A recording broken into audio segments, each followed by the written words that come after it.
presque un an après Passion, qui avait déjà connu un très grand succès auprès des lecteurs. Nicolas Sarkozy a publié en juillet dernier un nouvel ouvrage baptisé Le temps des tempêtes, dans lequel il revient sur les premières années de son mandat. À l'image du précédent, ce nouveau livre a rencontré un écho beaucoup plus important que prévu en librairie. À l'approche de la rentrée littéraire, le dernier ouvrage de l'ancien président de la République caracole en tête des ventes avec plus de 215 000 exemplaires, selon le classement hebdomadaire de Livre Hebdo. Une popularité grandissante dont se réjouit aujourd'hui Nicolas Sarkozy. Le succès de mon livre est une surprise magnifique que je n'explique pas. Parfois, on a des échecs alors qu'on a beaucoup travaillé. Et parfois, on a des succès auxquels on ne s'attendait pas, a confié le principal intéressé dans un entretien pour le journal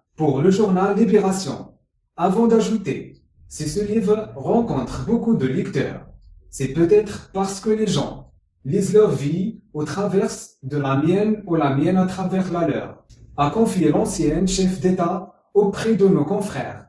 L'homme politique en cesserait 18% du produit de ses ventes. Le livre a suscité un vif intérêt médiatique, tant dans la presse écrite qu'à la radio et à la télé, semble faire grâce détente.